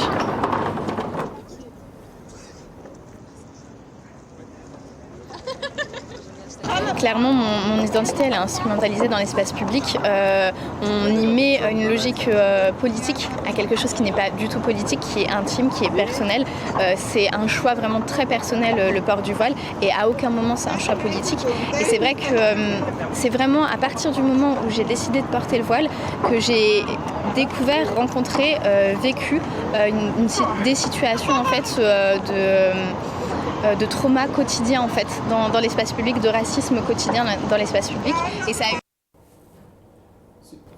سي نور الدين سريضة شو دنا ليزا تراودك كي دا شو زعما غادي ناض يعني على حسب لي ديكلاراسيون فوالا نهضر قبيلي راس فرنسيس عاد نهضر شويه لي دو اون با بارلي اون با utiliser les deux en attendant d'admettre aussi الشاوية, l'amzabia et toutes nos langues vernaculaires. Ça, donc c'est un nouveau format, Aléa. Donc c'est un nouveau format. Voilà, exactement. C'est pour rassembler les êtres humains, quels qu'ils soient et quelle que soit leur origine, autour des mêmes perspectives humanitaires et pour le bien de tout le monde. Marhaba, marhaba. Donc, alors, l'histoire de France, même suite la France, استعمر الجزائر ميم فرنسا استعمر الجزائر انت ديك خدم لنا لي لوا يتبغى اما ميميرني ودخدم انا اون لوا باش تكس الخلاث هذا الست في محرمت ناظر ست الحي وإميرني ديجا ورزميرا عساك ثورة إمي لان ستا ناغ إمليان إيروميان يتعيشن كفرنسا غورك ويكينيا أتلاك سوسمان زمان نادي الحال وأدسفينا نمتشي وتوقعتنا الحال مي كون تو لي توش إما تنال الطال أتنال بنادم كيماس أتنال بنادم كيليس قلت ماس إيفا رياجير وليت سوسو مانا يا الكونساي ديتا يا فرنسا ماشي تخدم كان القانون يا الكونساي دو لوروب لو كونساي دو لوروب باش كني تخدم اون لوا الى هذه لو كونساي كونستيتيسيونال قبلت اتيلي دانيكيت لو كونساي ديتا قبلت le Conseil européen des droits de l'homme est قبلت. Donc il y a encore trois étapes باش كني اتصاوض اول شتاكيني يرنو شادين لي ميزولمون بالك اكيد نصفيقي ثال تي لو فون ماشي ولكن سي نور الدين يعني لو بان نزرا يعني لي بوزيسيون ينس نزرا شي دقار سي دروا بوت بارابور سكيل فو ولكن ولاد ماكرون ذي ثاقر ياقي ولاد نتا يهضر داطاس لا يوثد سلقساح في مسلمان يهضر الهضور يعني عندها مسلمان يعني يطفيضن الغيظ زعف النطاس ام كيزما الحال انا من نغن فوطي في يون يدينا ولاد نتا اول قريبي بوضا ما ولاد قرا لوبان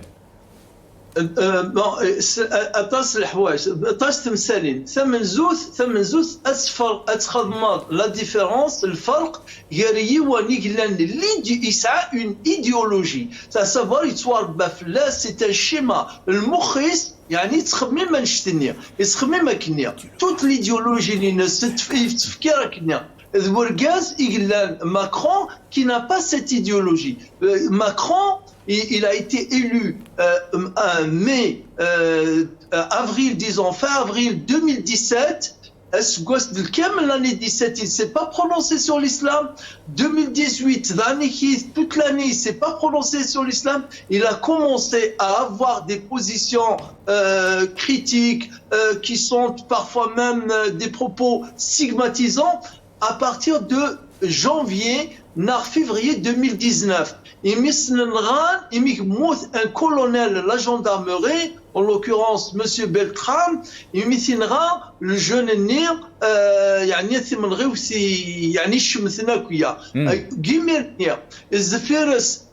il y avait un autre attentat de la préfecture de Paris. Il y en a يهضر داولي قصحان ومن بعد تنقالوا تاكويا 2020 ايمي سامويل باتي الشيخ نير l'histoire يزلات وجون النير ايمي النير اذا يفراو كيتي العقليس il a commencé à avoir vraiment des positions très négatives. Mais sinon وقبل ولي سعاله يرنو نتا الزمرضه تفهمت. Tu peux raisonner avec lui, c'est un adversaire politique. Mais ça est donné, قيمي كنا غاسي نور الدين تردو غالا غرغورك نروح سي ديري قال لي كذنا عسلما يكتك النظام دايدير امك على سوالف كتشيني يعني اوني ا كيلكو زور مازال دينينا في لا فان دو سيت كومباني الكتورال امك على سوالف اسيدير pour l'élection qui va se dérouler dimanche, donc, comme je l'ai dit sur le plateau de M. Benchelouf, le match est plié. D'ailleurs, j'avais même dit que même si M. Macron, par une posture, une attitude déplaisante, due à la fatigue aussi, en gérant la crise ukrainienne, en gérant sa présidence au niveau de l'Europe, puisse avoir des écarts de langage, ça ne modifierait pas le scrutin. Moi, je pense que le match est plié et de belle manière. Je pense qu'on va arriver à des scores de 58-42, 57-43, à 2-3 points près, représentant la marge d'erreur. Il est évident que pour nous, en tant qu'Algérien, citoyen algérien, il est bien évident qu'il vaut mieux qu'on ait M. Macron comme président de la République française que d'avoir Marine Le Pen qui aurait occasionné d'énormes soucis concernant les relations algéro-françaises. Par ailleurs, il faut observer qu'à travers à travers les résultats du premier tour, nous avons 3 France. Nous avons la France qui est charriée par M. Macron, où on a un ensemble de patois de libéraux, de centristes, des gens des républicains, des socialistes ralliés. Nous avons le bloc nationalo-identitaire représenté par Mme Le Pen, et nous avons la gauche animée bien évidemment par M. Mélenchon. Maintenant, quelles vont être les passerelles entre les différents blocs à l'avenir pour le 3e tour? Je pense qu'il est un peu trop tôt. Il faut, à mon sens, que pour le 3e tour qui se situerait donc au niveau des élections des législatives, M. Mélenchon fasse preuve, il doit faire preuve de générosité, il doit ouvrir afin que toute la gauche réunie, même les trotskistes représentés par Mme Artaud, par M. Poutou, les socialistes malgré le faible score qu'ils ont fait, parce que n'oubliez pas que les socialistes et les républicains ont une tradition d'implantation locale dans les territoires. C'est ce qu'on appelle les notabilités locales, c'est ce qu'on appelle les mandarins locaux. Une élection législative, c'est pas comme une élection présidentielle. Elle se joue sur les territoires. Elle se joue, les députés sortants en règle générale sont réélus. Donc la difficulté va être là. Et je vous ai entendu dire que peut-être l'hypothèse de M. Mélenchon Premier ministre, telle qu'il l'a exprimée, je vous dirais qu'en 2017, il l'a dit aussi. Mais là, il l'a dit de manière plus forte en disant, il est passé chez M. Bruce-Toussaint, il a dit « J'aimerais que les Français m'élisent Premier ministre ». Vous voyez la sémantique qu'il a employée. Donc c'est difficile d'anticiper pour le moment, mais il me semble de toutes les manières que si M. Mélenchon arrive à cristalliser toutes les forces de gauche, tous les corps intermédiaires, les syndicats, les associations, il peut faire un excellent sport mais je ne pense pas qu'il y ait une majorité pour la gauche qui est encore fragile et qui subit les traumas des échecs du Parti socialiste, le déclin du Parti communiste depuis déjà une trentaine d'années. C'est très anthropologique. Il faut qu'on ait une analyse anthropologique, sociologique du changement de l'électorat, comment l'électorat populaire s'est déplacé vers Marine Le Pen alors qu'elle était pratiquement exclusivement otage des idées du Parti communiste. En fait, c'est assez compliqué. Donc voilà ce que je voulais dire. Par contre, est-ce que je peux intervenir sur la mosquée de Paris, par contre? Oui, bien sûr, Edir, bien sûr. Alors, j'ai écouté le discours de M. Sellem. Je pense qu'avec tout le respect que je lui dois, et je pense qu'il s'est désaxé par rapport à sa fonction d'universitaire et de brillant historien. Je pense qu'il a réagi en tant que militant. Il faut dire que le recteur de la mosquée de Paris, vous l'avez très bien souligné, M. Benchenouf, en ce qui nous concerne, est un poste, pour les Algériens, est un poste politique. Je ne pense pas que M. Sellem ait oublié que l'enjeu de la mosquée de Paris entre le gouvernement algérien et le Royaume du Maroc est un enjeu permanent. C'est un enjeu permanent. J'avais dit sur votre plateau que si M. Hafiz Semseddine avait organisé cette iftar en ayant dit carrément qu'il fallait voter pour Macron, je ne pense pas qu'il ait eu la latitude de le décider seul. Il l'a décidé au nom de l'État algérien. Il faut dire aussi à M. Autrement dit, il a reçu la consigne du régime algérien de faire voter les Algériens pour Macron. C'est une décision du régime algérien, autrement dit. Ah, tout à fait, tout à fait. Quel que soit après sa conviction personnelle qui ne nous intéresse pas en l'État. Mais quelle que soit la façon dont ça s'est passé, est-ce que la mosquée de Paris ignore à ce point qu'elle n'est pas voteuse, qu'elle ne fait pas voter, qu'elle a une influence quasi nulle sur l'électorat musulman de France? Tout à fait, je suis d'accord avec vous. Je ne peux pas calculer l'impact de cette consigne de vote, bien évidemment. Mais nous sommes là dans une espèce de symbolique. Vous savez, la communauté musulmane, et je pense que mon ami Nourdine pourra étayer ce que je dis, il a infiniment plus d'expertise dans ce domaine-là. Nous avons des tas de communautés. Nous avons la communauté shafi'ite des Comoriens, nous avons la communauté turque qui est très très bien organisée, surtout dans l'est de la France. Nous avons la communauté malékite qui ressemble à peu près tout notre islam nord-africain. Et il est très difficile de donner des consignes de vote. Et je ne pense pas que la mosquée de Paris est propriétaire des votes des musulmans. Mais je pense qu'au niveau de la symbolique, vu l'état de crispation qui existe dans la société française, M. Hafiz Semseddine, ce que je reproche à cette décision, moi en tant que je reproche, l'avis que je donne ou ce qui m'a fait réagir, c'est que la mosquée de Paris n'a pas vocation à encourager tel ou tel candidat. Et en plus, elles auront pratiquement le principe de laïcité. Absolument, oui. Nasser, Yidir, je voulais juste revenir sur donc, des chiffres qui ont été avancés par des sondages différents sur les intentions de vote, il faut bien le préciser.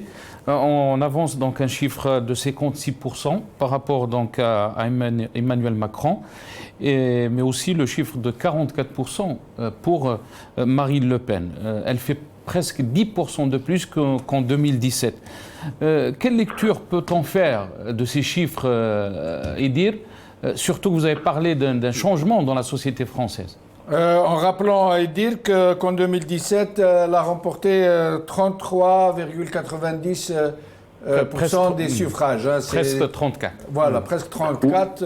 C'est réellement, si ces sondages se réalisent, se confirment, ce serait une avancée absolument massive pour cette candidate. Est-ce que, comme vous le demande Nasser, est-ce que cela ne pourrait pas influer sur le reste des événements? Tout à fait, mais ce qu'il a lieu de dire, c'est que pour l'élection de 2017, on a vu qu'elle s'était complètement effondrée au niveau du débat du deuxième tour.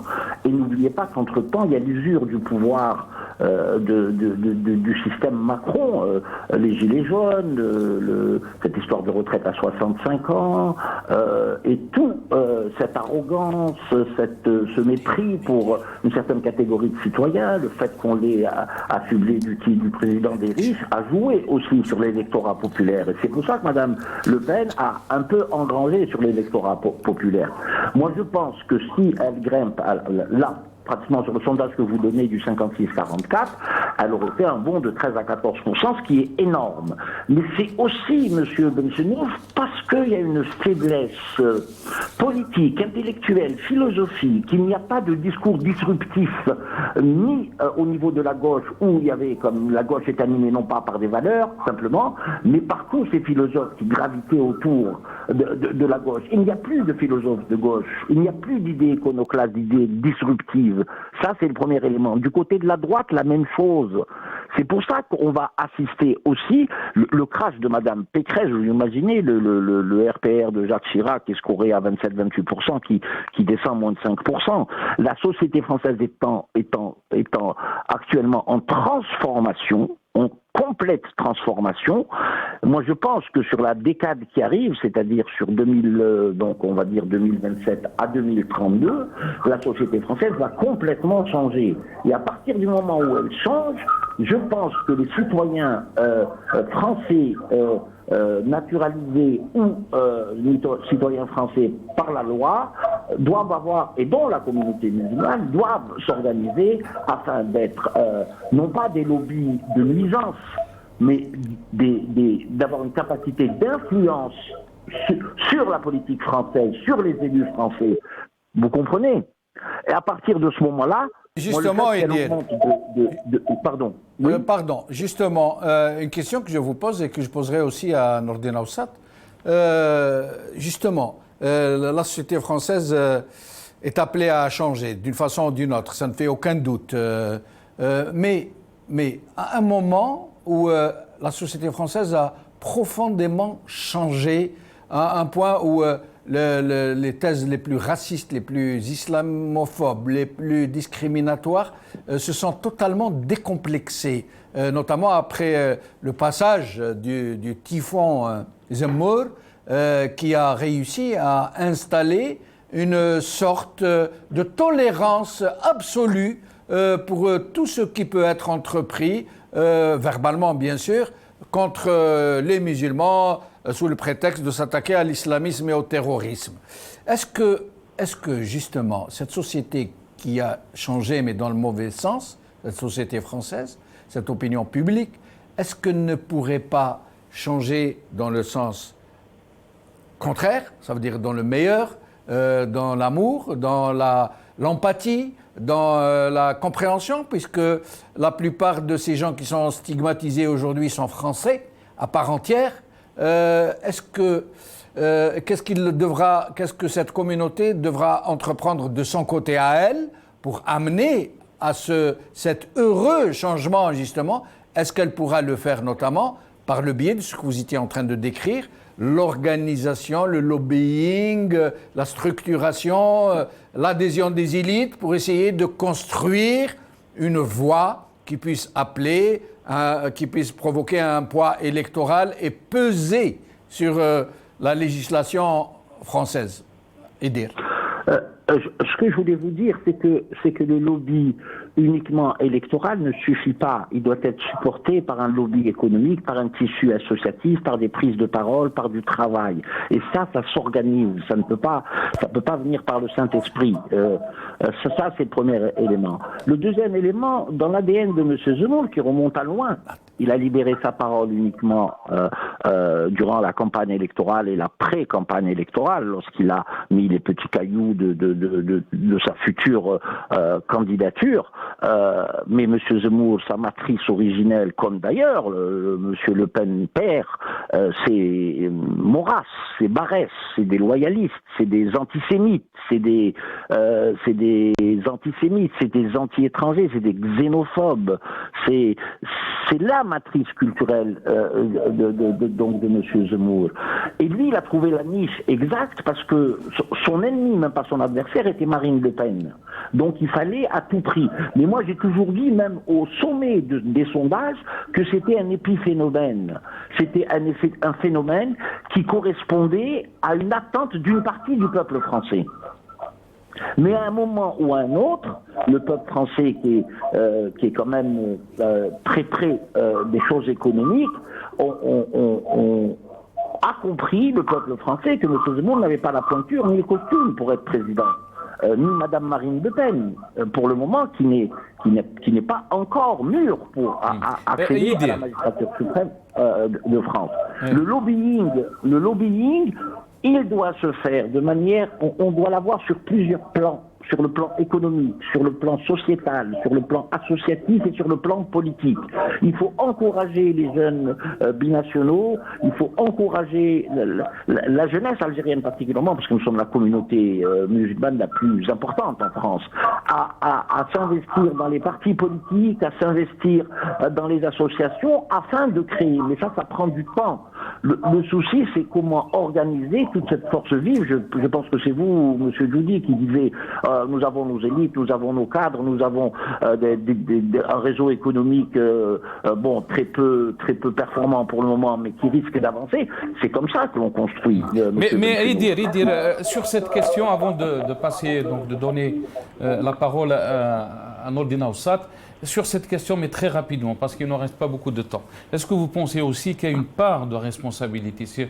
Quand on commence à analyser la situation, on parle des changements qu'il y a eu dans la société française, mais est-ce que nous, on n'a pas une part de responsabilité qui s'est produite dans cette société française? Et quand je dis nous, je parle de la communauté musulmane, bien sûr.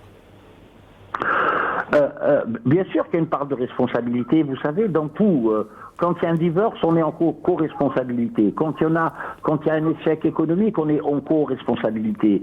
La théorie du bouc émissaire ne peut pas, c'est-à-dire ne peut pas à elle seule justifier toutes nos insuffisances. Moi, je parle en ce qui me concerne de la communauté algérienne, parce que le seul pays au monde qui a des rapports avec la France, c'est des rapports douloureux dus à 132 ans de colonialisme, un ordre abject. On ne peut pas oublier Bugeaud, Cavignac, les enfumades. Ce n'est pas possible. Donc, à partir de ce moment-là, il faudra exiger, pas de la repentance, on peut l'appeler comme on veut, mais qu'on reconnaisse qu'il y a eu des crimes contre l'humanité en Algérie. C'est important aussi. Mais ça pourra se faire avec le lobbying. Madame Le Pen, mais elle a le lobby Harki derrière elle. Je n'ai rien contre les Harkis d'aujourd'hui, les Harkis qui ont trahi le pays. C'était leur choix. Ils assument. Ils sont devant leur créateur pour la plupart du temps. Et il y a les nostalgiques de l'Algérie française. Faut pas l'oublier, ça aussi. C'est des éléments importants parce que l'histoire se transmet de génération en génération. Donc, si vous voulez, pour notre pays, pour notre communauté nationale, celle qui est binationale, ici en France, c'est un immense chantier qui s'impose. Très bien. Ça a été aidé. Vous avez parlé de la communauté algérienne. On va essayer donc de regarder cette vidéo. C'est juste pour vous dire le niveau de la démocratie. Si on peut faire le parallèle, bien sûr, on avait parlé avec Sidi Djamaldin, avec ce qui se passe chez nous. On écoute Macron. Encore une fois, on le réécoute. C'est vrai. Voilà, je vous remercie.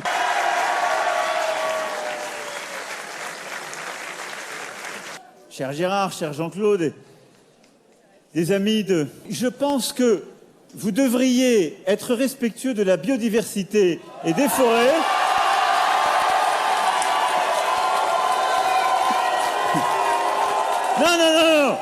Non, tous les combats sont bons et alors, non.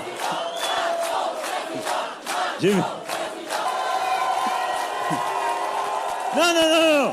Pour pouvoir, lorsque la crise est arrivée, crise sociale ou celle de la pandémie, eh bien, félicitez-vous d'être dans une démocratie où vous pouvez interpeller un président en fonction et un candidat comme ça, et j'espère que ça pourra continuer, parce que le 24 avril, avec une autre candidate, ce sera un autre choix. Si Nourdine, il était en déplacement Macron à Figeac, dans le Midi-Pyrénées. Vous l'avez entendu, c'était donc il y avait des Français qui n'étaient pas contents, si on peut dire, qui étaient un peu contre Macron. Ils ont jeté des bouts de papier. La réponse de Macron, elle est extraordinaire, si on veut faire le parallèle par rapport à ce qui se passe chez nous, en termes de liberté, en termes de démocratie. C'est Nourdine. Écoutez, là, c'est en 2 secondes, il n'y a rien à comparer. On ne peut pas comparer, il n'y a rien à comparer. Écoutez, il n'y a rien à comparer. On est, nous, je dirais, à la préhistoire. Notre démocratie algérienne, elle est à la préhistoire. Non, on ne peut pas.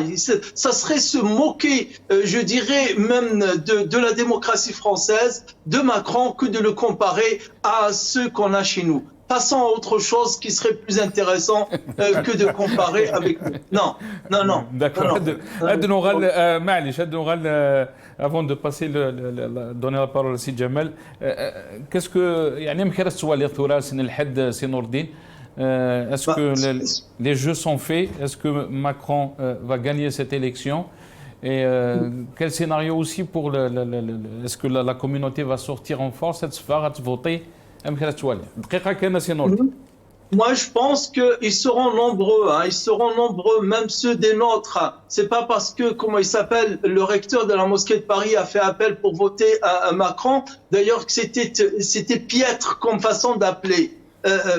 Vous avez ici, le 17 avril, l'archevêque, enfin le patron des évêques de France, Monsieur Éric de Moulin-Beaufort, qui a dit « Moi, je ne donne aucune consigne, sauf que je préconise et je conseille les électeurs de voter en toute conscience et de peser les conséquences de leur vote. » c'est clair. Et pourtant, les catholiques, ils ont été 40% à voter pour Le Pen. Donc, mais malgré cela, pas de consigne. Le consistoire, vous lirez l'appel dans lequel qu'ils ont lancé. Ça, c'est de la politique. Ça, c'est de la citoyenneté.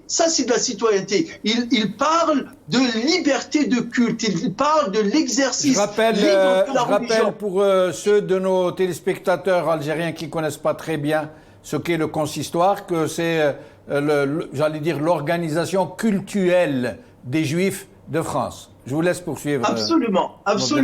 Qui ont sorti un appel, mais cet appel-là, il est digne. Il y a de la dignité, il y a de la politique, il y a de la profondeur dans cet appel-là. Moi, je le signerai. En tant qu'imam, je signerai celui du consistoire parce qu'il met les points sur les i. Il parle de la France qui est pays de liberté et dont Marine Le Pen, avec son projet, elle menace la liberté de culte et elle menace aussi les fondements de ce pays qui est plutôt rassembleur. Ce que je pense pour le dimanche, ça sera...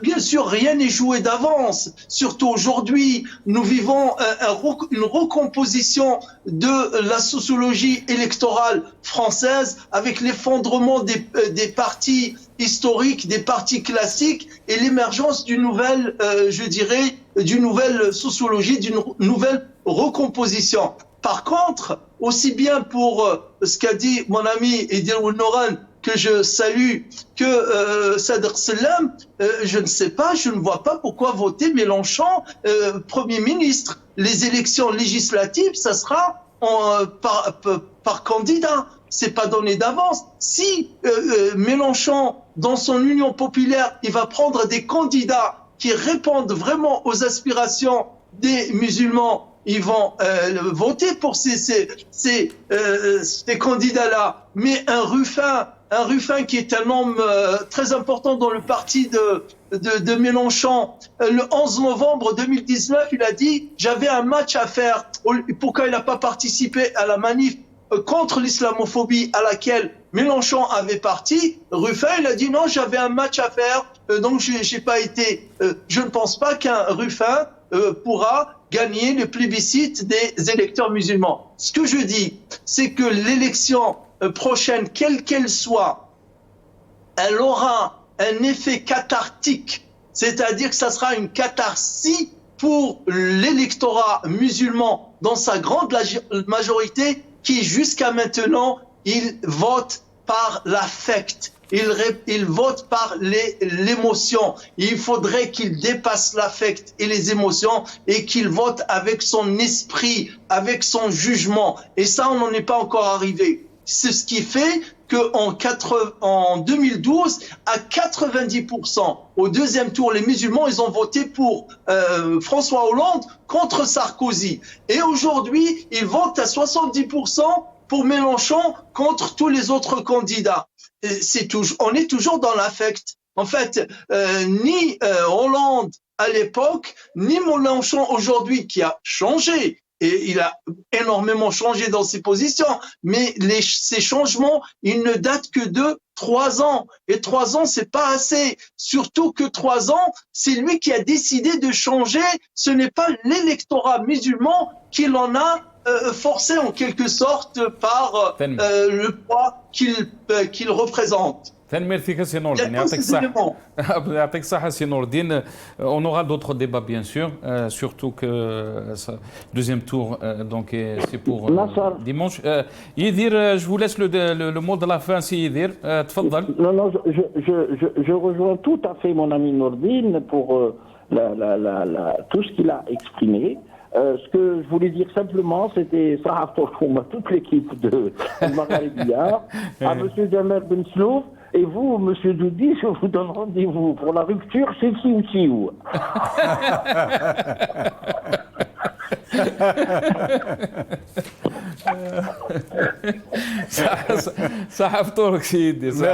Merci. J'ai tout fait pour vous faire intervenir en Kabyle, mais malheureusement. Donc... Alors, merci Idir Ounoran, merci Nordin Aoussat, merci Sadr Selam, merci Aklim Louli. Merci Sanhaja Krouf, merci Boukhelfa Ben Mamar, merci Nora Bekouch, merci à vous, chers amis, d'avoir suivi cette émission. صحف توركم بقاو على خير سلامة. صحف تورك جمالتي. صحف تورك نصر.